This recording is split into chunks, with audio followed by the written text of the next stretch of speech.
Virus chưa từng có gây hoang mang tại Nga và lời tiên tri đáng suy ngẫm của Brandon Biggs, một mối đe dọa bí ẩn và lời cảnh báo từ quá khứ. Triết lý nhân sinh mến chào quý vị khán thính giả đang theo dõi chương trình trên kênh Triết lý nhân sinh. Thưa quý vị và các bạn, những tin tức đáng lo ngại gần đây từ Liên bang Nga đang làm dấy lên sự quan tâm và cả nỗi bất an sâu sắc trong cộng đồng quốc tế. Một loại virus bí ẩn với nguồn gốc chưa được xác định rõ ràng, được báo cáo là đang lan rộng với tốc độ đáng báo động tại quốc gia này. Điều đặc biệt nghiêm trọng là các triệu chứng của căn bệnh này vô cùng nặng nề và diễn biến cực kỳ nhanh chóng, hoàn toàn khác biệt so với COVID-19 hay các loại virus cúm, cảm lạnh thông thường mà chúng ta từng biết. Các báo cáo ban đầu từ những người bị nhiễm cho thấy những biểu hiện đáng sợ như ho ra máu dữ dội và sốt cao không hạ. Thông tin này càng trở nên đáng chú ý hơn khi được tiết lộ bởi chính những sinh viên Trung Quốc đang du học tại Nga. Họ cho biết virus đang lây lan với tốc độ chóng mặt, đến mức khiến một thị trấn nhỏ nằm yên bình bên biên giới Trung Quốc-Nga rơi vào tình trạng hoảng loạn thực sự. Đáng lo ngại hơn, nhiều cư dân mạng tại Trung Quốc cũng bắt đầu báo cáo các triệu chứng nhiễm bệnh tương tự, làm dấy lên nghi vấn về khả năng lây lan xuyên biên giới. Trước những diễn biến đáng báo động này, một câu hỏi lớn được đặt ra. Liệu đây có phải chỉ là một đợt bùng phát dịch bệnh thông thường, hay nó có liên quan đến những lời tiên tri về một đại thảm họa toàn cầu? Cụ thể, liệu loại virus bí ẩn này có phải chính là dịch bệnh mà mục sư người Mỹ Brandon Biggs đã từng nhắc đến một cách đầy ám ảnh trong những dự ngôn của mình về năm 2025 đầy biến động? Mời quý vị cùng Triết lý nhân sinh đi sâu phân tích những thông tin này trong bài viết dưới đây. Lời kể từ bên trong, du học sinh Trung Quốc tiết lộ thực trạng dịch bệnh mới ở Nga. Vào ngày 8 tháng 4 vừa qua, một blogger trên nền tảng mạng xã hội Douyin của Trung Quốc đại lục, với tài khoản mang tên Sinh viên tại Nga ghi chép, đã chia sẻ trải nghiệm cá nhân đầy lo lắng. Anh cho biết đó đã là ngày thứ 5 kể từ khi anh bị nhiễm một loại virus mà anh gọi là virus mới của Nga. Mặc dù ban đầu còn hoài nghi, anh đã đi đến một kết luận đáng sợ. Hôm nay tôi có thể nói một cách có trách nhiệm rằng tôi không biết chắc chắn có một loại virus hoàn toàn mới ở Nga hay không, nhưng nước này thực sự đang trải qua một dịch bệnh có khả năng lây truyền cực kỳ mạnh mẽ và nó đang lan rộng khắp nơi. Blogger này mô tả chi tiết triệu chứng của mình. Tối qua, tôi ho khan dữ dội, ho đến mức muốn vỡ cả lồng ngực. Điều này rất giống với loại virus mới mà một người bạn của tôi đã kể. Anh cũng thuật lại lời cảnh báo của người bạn đó. Cậu ấy nói virus mới là có thật. Lý giải cho sự chắc chắn này, anh viết: tại sao ư? Bởi vì chúng tôi đang ở trong lãnh thổ Nga. Chúng tôi biết rõ tình hình cụ thể ở đây. Những người đang cố gắng bác bỏ tin đồn này chỉ đơn giản là vì bản thân họ chưa bị nhiễm mà thôi. Nếu bạn cứ tiếp tục ra ngoài tụ tập, sớm muộn gì bạn cũng sẽ bị nhiễm. Dù vẫn nhấn mạnh rằng mình không thể khẳng định 100% đây có phải là một chủng virus hoàn toàn mới hay không, blogger này quả quyết rằng chắc chắn phải có một loại virus nào đó đang lây lan với tốc độ chóng mặt tại Nga. Anh mô tả nó như một loại cúm chưa từng có, một căn bệnh lây lan cực nhanh mà không thể đơn thuần gọi là cúm thông thường. Một tài khoản TikTok khác, Sinh viên Kiệt tại Nga, cũng đăng tải một video vào ngày 9 tháng 4, xác nhận thêm thông tin này. Anh nói rằng gần đây, liên tục có báo cáo về một loại virus mới chưa được xác định danh tính đã xuất hiện ở Nga, và các triệu chứng của bệnh nhân rất giống với những gì chính anh đã trải qua trong 2 ngày trước đó.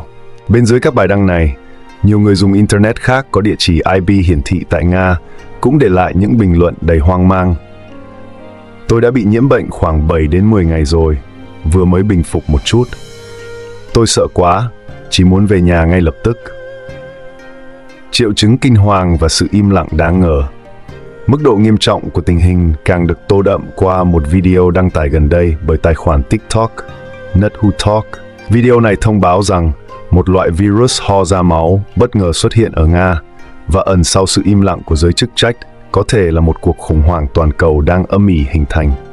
Video mô tả một cách đầy ám ảnh, không có cảnh báo, không có biện pháp bảo vệ nào được công bố rộng rãi, chỉ có những cơn sốt cao đột ngột ập đến. Ai có thể ngờ rằng vào mùa xuân năm 2025 này, nước Nga lại bị tấn công bởi một loại virus bí ẩn, xé tan đi ảo tưởng về sự bình yên chỉ trong vòng một tuần ngắn ngủi.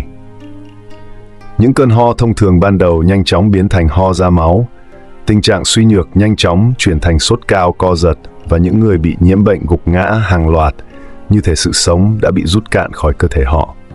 Điều khiến tình hình trở nên rùng rợn hơn nữa là ngay cả các loại thuốc kháng sinh mạnh dường như cũng hoàn toàn bất lực trước loại virus lạ này. Video cho biết, sự việc bắt đầu được chú ý vào cuối tháng 3, khi một nhóm bệnh nhân với các triệu chứng bất thường đột ngột đổ về các bệnh viện ở nhiều khu vực khác nhau tại Nga. Ban đầu họ chỉ cảm thấy đau đầu và mệt mỏi thông thường. Nhưng chỉ trong vòng 4-8 giờ, nhiệt độ cơ thể của họ tăng vọt lên 39 độ C, kèm theo những cơn ho dữ dội như muốn vỡ cả lồng ngực. Thậm chí nhiều người bắt đầu nôn ra máu. Đối với một số bệnh nhân, ngay cả việc hít thở cũng trở thành một cực hình đau đớn. Có trường hợp bệnh nhân ho ra máu liên tục vào ngày thứ 5 kể từ khi phát bệnh. Một số khác còn xuất hiện các triệu chứng hiếm gặp và đáng sợ, như chảy nước mắt, không kiểm soát được và hoàn toàn mất khả năng rời khỏi giường. Hoang mang lan rộng và tiên đoán của Brandon Biggs. Như đã đề cập, tình trạng hoảng loạn đã lan đến một thị trấn nhỏ nằm trên biên giới Trung Quốc-Nga. Một cư dân mạng ở Nội Mông cho biết người dân tại đây đang sống trong sợ hãi. Một người khác ở Thiểm Tây bi quan nhận định, đã quá muộn rồi. Dịch bệnh bùng phát ở Nga không nhất thiết có nghĩa là nó chỉ dừng lại ở Nga. So với thời kỳ Covid-19, đây rất có thể là làn sóng virus tiếp theo hủy diệt loài người. Đáng chú ý, những người dùng Internet từ nhiều tỉnh thành khác của Trung Quốc như Liêu Ninh, Phúc Kiến, Hồ Nam, Sơn Đông, Quảng Đông cũng báo cáo các triệu chứng tương tự. Tôi bị sốt và ho ra máu vào tuần trước. Bác sĩ nói rằng tôi đã nhiễm virus corona. Hay, tôi đã ho cả tháng nay và có vài ngày ho ra máu. Điều này khiến tôi vô cùng sợ hãi, cứ nghĩ rằng mình sắp chết đến nơi. Thậm chí, nhiều cư dân mạng ở Bắc Kinh, Thiên Tân, Sơn Đông và các nơi khác còn cho biết các trường học trong khu vực của họ đã bắt đầu cho học sinh nghỉ học sớm vì lo ngại dịch bệnh lan rộng. Sự xuất hiện của một loại virus chưa rõ nguồn gốc với các triệu chứng nghiêm trọng như vậy tại Nga và có dấu hiệu lan sang Trung Quốc làm dấy lên câu hỏi về sự trùng hợp với lời tiên tri của mục sư Brandon Biggs. Trước đó vào ngày 29 tháng 2 năm nay, mục sư Brandon Biggs trong chương trình YouTube của mình đã tuyên bố rằng đây là lần thứ 4 Chúa phán với ông về một loại virus khủng khiếp sẽ gây ra sự tuyệt chủng của một chủng tộc. Ông cảnh báo rằng sẽ có tới 300 triệu người chết, một con số khủng khiếp gợi nhớ đến đại dịch cái chết đen ở châu Âu thế kỷ 14. Trong khải tượng của mình, mục sư Brandon Biggs thấy rằng loại nhiễm trùng màu đỏ giống như máu này sẽ lan rộng, ngày càng tối dần, bao phủ khắp châu Phi và Trung Đông, sau đó lan truyền sang Nam Mỹ. Ông đặc biệt cảnh báo mọi người nên chú ý trong 3 tháng 3, 4 và 5. Ông cũng liên hệ điều này với các dấu hiệu chung của thời kỳ tận thế như dịch bệnh, chiến tranh, động đất và nạn đói, đồng thời bày tỏ cảm giác thời gian đang rất cấp bách vì Chúa đã phán rằng những sự kiện này chắc chắn sẽ xảy ra. Bức tranh song song, khủng hoảng y tế và dân số tại Trung Quốc. Trong khi sự chú ý đổ dồn vào virus lạ ở Nga, văn bản cũng dành một phần đáng kể để trình bày những thông tin đáng lo ngại khác từ Trung Quốc, tạo nên một bức tranh tổng thể đầy bất ổn. Khủng hoảng ung thư. Các bệnh viện ung thư lớn tại các đô thị trung tâm như Bắc Kinh, Thượng Hải và nhiều tỉnh thành khác được báo cáo là đang trong tình trạng quá tải nghiêm trọng, vượt xa khả năng tiếp nhận. Nhiều người cho rằng tình trạng này diễn ra trên khắp cả nước. Đáng báo động hơn là số lượng bệnh nhân ung thư ngày càng trẻ hóa. Văn bản dẫn chứng trường hợp một ngôi sao mạng xã hội nổi tiếng sinh năm 2000 được chẩn đoán có khối u dài 12 cm, hay một người đàn ông mới ngoài 40 tuổi phát hiện mắc ung thư gan giai đoạn cuối sau khi chỉ cảm thấy ngứa ngáy kéo dài. Hình ảnh người bệnh phải xếp hàng dài chờ đợi, thậm chí chờ thang máy trong các bệnh viện ung thư đông đúc, được mô tả như một thực trạng phổ biến. Hiện tượng làng ma và nghi vấn suy giảm dân số. Trái ngược hoàn toàn với cảnh đông đúc tại bệnh viện là hình ảnh những ngôi làng vắng lặng đến rợn người ở các khu vực ngoại thành Bắc Kinh, Thượng Hải, tỉnh Hồ Nam và nhiều nơi khác.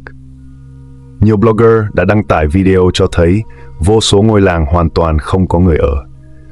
Có những ngôi làng cổ kính chỉ còn lại một gia đình duy nhất bám trụ, Những ngôi làng khác có đầy những sân vườn, nhà cửa xây dựng kiểu mới, sang trọng nhưng lại hoàn toàn trống rỗng, không một bóng người sinh sống. Thậm chí có những ngôi làng mà nhà cửa vẫn còn nguyên vẹn, đồ đạc bên trong vẫn còn đó, nhưng hơn 100 hộ gia đình đã biến mất không dấu vết. Câu hỏi, mọi người đã đi đâu hết rồi, được đặt ra đầy ám ảnh. Tình trạng tương tự cũng được báo cáo tại Thượng Hải, nơi từng là trung tâm kinh tế sôi động bậc nhất. Nhiều blogger cho biết thành phố này dường như đã chết sau đợt bùng phát dịch viêm phổi Vũ Hán, với dân số sụt giảm mạnh, đường phố, cửa hàng vắng tanh, dù dân số đăng ký vẫn hơn 30 triệu người. Những hình ảnh này làm dấy lên nghi ngờ về con số dân số 1,4 tỷ người mà chính quyền Trung Quốc công bố. Nhiều cư dân mạng và nhà phân tích suy đoán rằng số người tử vong thực tế do COVID-19 kể từ năm 2019 có thể cao hơn rất nhiều so với báo cáo, và Đảng Cộng sản Trung Quốc đã cố tình che giấu sự thật. Có người ước tính dân số thực tế của Trung Quốc hiện chỉ còn khoảng 800 triệu đến 1 tỷ người. Đáng chú ý, văn bản còn trích dẫn một thông tin gây sốc. Mô hình trí tuệ nhân tạo BR, được cho là Grok của Elon Musk, đã thực hiện một phân tích dựa trên lượng lớn dữ liệu về tiêu dùng, lượng hành khách di chuyển trong dịp Tết, tốc độ tăng trưởng GDP, tỷ lệ thất nghiệp, và đưa ra kết luận rằng dân số Trung Quốc có thể đã giảm từ 150 triệu đến 200 triệu người chỉ trong vòng 3 năm xảy ra đại dịch. Thông tin về việc chính quyền nhiều tỉnh Hà Nam, Sơn Đông, Hà Bắc, Hắc Long Giang, Cát Lâm, Liêu Ninh đang bắt đầu tiến hành sáp nhập các làng mạc, thị trấn, thậm chí xóa bỏ các quận để khôi phục lại cấp huyện, hay xóa bỏ các đường phố để thành lập thị trấn, cũng được đưa ra như một bằng chứng cho thấy tình trạng dân số ngày càng thưa thớt và chính quyền buộc phải thu hẹp quy mô hành chính. Nghi vấn và bất an. Khi bức màn thông tin hạ xuống, để lại phía sau là những mảnh ghép rời rạc và đầy ám ảnh, chúng ta không khỏi bị cuốn vào một vòng xoáy của nghi vấn và bất an. Những gì được trình bày, từ loại virus chưa từng có, với triệu chứng ho ra máu được cho là đang âm thầm lan rộng tại Nga, đến sự trùng khớp đáng suy ngẫm với lời tiên tri đầy tính tận thế của mục sư Brandon Biggs. Và song song đó là bức tranh đáng báo động về khủng hoảng ung thư cùng những ngôi làng ma tại Trung Quốc. Tất cả hợp lại thành một bản giao hưởng đầy những nốt trầm lo lắng. Nghi vấn nảy sinh từ chính bản chất của thông tin trong thời đại số. Liệu những lời kể từ các blogger, những đoạn video ngắn ngủi trên mạng xã hội có thực sự phản ánh một cuộc khủng hoảng y tế nghiêm trọng tại Nga, hay chỉ là những nỗi sợ hãi cá nhân được khuếch đại qua không gian mạng? Liệu sự trùng hợp giữa triệu chứng bệnh và lời tiên tri có phải là một dấu hiệu thiêng liêng, một sự ứng nghiệm đáng sợ, hay chỉ đơn thuần là sự diễn giải có chọn lọc, một cách con người tìm kiếm ý nghĩa trong sự hỗn loạn? Và những con số gây sốc về dân số Trung Quốc, những tính toán từ trí tuệ nhân tạo dựa trên dữ liệu gián tiếp, liệu chúng có vén màn một sự thật bị che giấu, hay chỉ là những suy đoán táo bạo thiếu cơ sở vững chắc? Ranh giới giữa tin đồn và sự thật, giữa cảnh báo và sự hoang mang trở nên mong manh hơn bao giờ hết. Nhưng vượt lên trên những nghi vấn đó là một cảm giác bất an không thể phủ nhận. Ngay cả khi những báo cáo này chỉ là một phần sự thật, hoặc thậm chí bị cường điệu hóa, chúng vẫn chạm đến những nỗi sợ hãi sâu thẳm của nhân loại trong thế kỷ 21. Bóng ma của một đại dịch mới còn nguy hiểm hơn cả COVID-19, viễn cảnh về sự sụp đổ dân số thầm lặng của một cường quốc, cảm giác về một thời kỳ thanh lọc hay đại thảm họa được báo trước. Tất cả đều cộng hưởng với tâm trạng bất ổn chung của thế giới, đang phải đối mặt với quá nhiều biến động địa chính trị, khủng hoảng khí hậu và sự phân cực xã hội. Sự im lặng đáng ngờ từ các nguồn tin chính thức càng làm dày thêm lớp sương mù của sự bất an đó. Cuối cùng, việc liên kết các sự kiện rời rạc này lại với nhau, virus ở Nga, tiên tri ở Mỹ, tình hình ở Trung Quốc, dù chỉ mang tính suy đoán, cũng đủ để khắc họa một bức tranh toàn cảnh đầy rẫy những nguy cơ tiềm ẩn. Nó phản ánh một tâm lý thời đại luôn thấp thỏm chờ đợi biến cố tiếp theo, luôn cố gắng giải mã những dấu hiệu mơ hồ để tìm kiếm một sự chắc chắn nào đó trong một tương lai ngày càng khó đoán định. Có lẽ, câu hỏi quan trọng nhất không phải là liệu từng chi tiết trong các báo cáo này có chính xác tuyệt đối hay không, mà là tại sao những câu chuyện này lại xuất hiện và cộng hưởng mạnh mẽ đến vậy vào thời điểm này. Chúng nói lên điều gì về nỗi sợ hãi tập thể, về sự mất lòng tin và về khát vọng tìm kiếm sự thật, hay một lời giải thích nào đó của con người trong một thế giới đầy biến động? Những nghi vấn còn đó và sự bất an vẫn lơ lửng như một lời nhắc nhở về sự mong manh của trật tự và sự cần thiết phải đối mặt với thực tại bằng một cái đầu lạnh và một trái tim dũng cảm.